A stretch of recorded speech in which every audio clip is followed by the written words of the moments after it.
प्रस्ताव 30 नोव्हेंबरला सादर करण्यात आला होता. त्यानुसार 86,605 शेतकरी आहेत मित्रांनो, जे बाधित क्षेत्र दाखवण्यात आलेलं आहे मित्रांनो. त्यांचं 48,772 एवढं हेक्टर बाधित क्षेत्र दाखवण्यात आलेलं आहे मित्रांनो. त्यांना 5,978.37 लक्ष रुपये निधीच्या वितरणाकरिता मंजुरी देण्यात आलेली आहे मित्रांनो.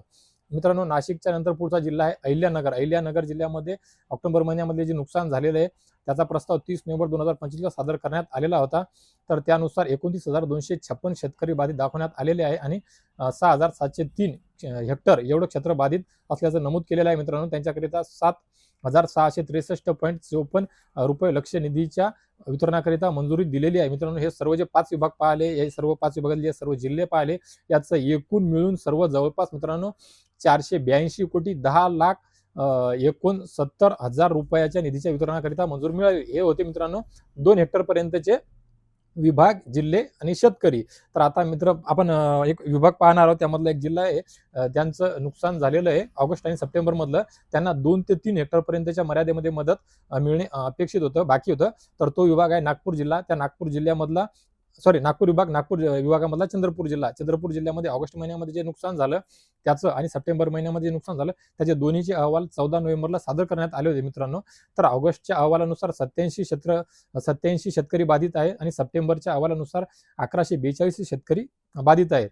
तर मित्रांनो, ह्या ऑगस्ट महिन्याच्या 87 शेतकऱ्याचं 287.66 हेक्टर एवढं क्षेत्र बाधित दाखवलेलं आहे. त्यांच्याकरिता 24.45 रुपये लक्ष निधीच्या वितरणाला मंजूर मिळालेली आहे. आणि सप्टेंबर महिन्यामधलं जे नुकसान दाखवलेलं आहे तर ते 1142 शेतकरी म्हणजे 2,409 हेक्टर एवढे क्षेत्र बाधित दाखवलेलं आहे. त्यांच्याकरिता 204.78 एवढे रुपये लक्ष निधीच्या वितरणाला मंजुरी देण्यात आलेली आहे.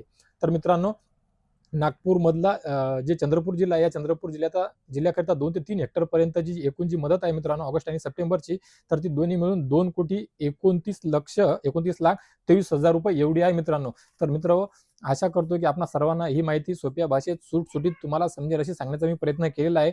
आवश्यक वाटल्यास व्हिडिओ तुम्ही परत एक वेळ पाहून तुमच्या शंका दूर करण्याचा प्रयत्न करू शकता.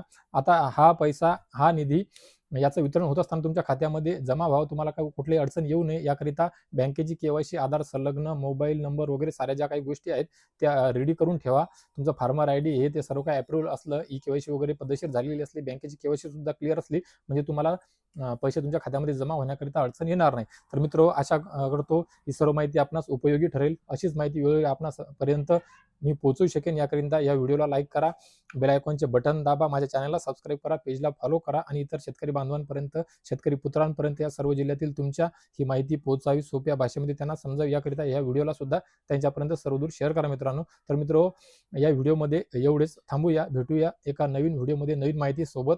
तोपर्यंत धन्यवाद मित्रांनो.